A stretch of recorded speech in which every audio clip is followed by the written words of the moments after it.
Alrighty, let's get started on this half glam, half scary mummy. Honestly, I couldn't decide for this look, so you can either choose to do both and go half and half like me, or go all in on one, but my favorite thing about this look is that everything in here is affordable and or very accessible for Halloween. So let's go ahead and dive in. First, I am starting off with a light matte gray eyeshadow and running that through my crease, and then going in with a deeper matte gray eyeshadow and applying that all over the rest of my lid, being very messy and not really caring where any of this goes. Fallout is actually welcome here because it makes you look even older and more tired. And mummies are a lot of both. Then to age my skin, give it that nice leathery look, I'm applying thin layers of latex to areas where I know I'm already developing or will develop fine lines like my crow's feet, smile lines, things like that. And you can grab liquid latex pretty much anywhere this time of year. Pop-up Halloween stores, costume stores, you name it, they probably have it. So I apply a few layers of that liquid latex, and you'll notice that I stretch my skin as it dries. And so once my skin goes back to its normal position, that latex kind of gives it that rough, uneven texture that I am going after.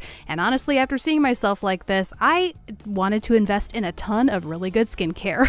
Switching over to the glam side really quick, I did a more controlled smoky eye over here, running that same light gray shade in the crease and then that same deep dark gray shade just in my outer corner, and then working it subtly through the crease to create a more true smoky eye. Then on the rest of my lid, I go in with a soft, shimmery, taupey lavender shade, but honestly, this shade doesn't matter much because I'm only going to go over top of this with some glitter. I picked an antiqued looking glitter, so it's not as bright gold. It's kind of a softer gold, kind of almost a pewter looking shade. You can choose whatever kind of glitter you want. I just thought gold was a nice neutral classic, and I'm using the e.l.f. mixing medium as my base here. Once that's done, I pop on some false lashes. These are my absolute favorite. They're actually magnetic lashes. I have a whole video on them, but super simple application. I just apply the top lashes on the outer portion of my lashes and then come up underneath with that bottom lash, and that's it. They're applied. For foundation, I went a few shades lighter because I still want to look a little ghastly on my glam side, and I'm buffing that in all over this half of my face. However, like I said, you could totally go full glam mummy. Really, the thing with the complexion here is that I just don't apply concealer. Again, I like that fallout in the under eye area and whatever natural discoloration I have there because it keeps me looking a little bit more tired and mysterious like a mummy would. Then to create some really dramatic, hollowed out looking cheekbones, I actually take what I would normally use as an eye crease brush and that same soft light gray matte shadow that I used on my eyes, and I'm using that to contour my face, creating a really crisp looking contour on my cheeks. And then I also use that same brush to kind of hollow out some divots where my temples are to give kind of a skeletal effect. Now for the lips, I'm taking a detailed brush and some berry leaning red lipstick and running that through the center of my lips, feathering it out a little bit, and then using more gray eyeshadow just to give it a little bit more depth to the look.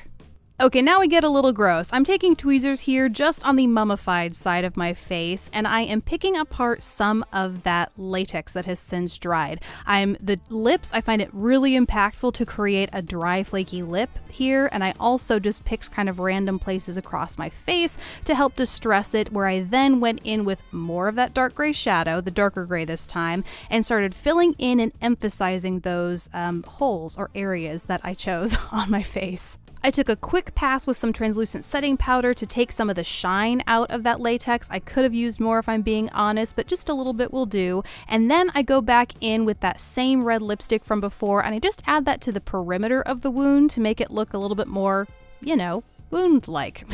Last up for this look is the Scab Blood. I bought Scab Blood specifically because I wanted a thicker texture that would not only cling to these spots and not drip, but also something that I could build and really create some 3D texture to these wounds. Do mummies? I don't know if mummies technically bleed, but they look cool, you know? So I first start by filling in all of those kinds of holes and pockets that the latex may have created, and then going in and filling in the rest of that red, raw skin.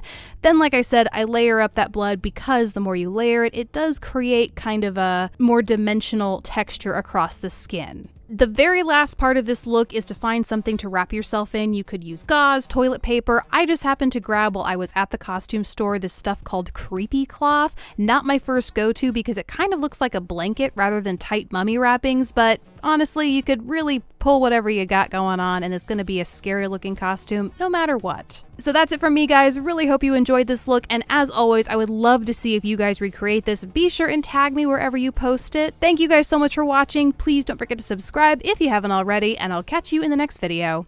Bye, guys!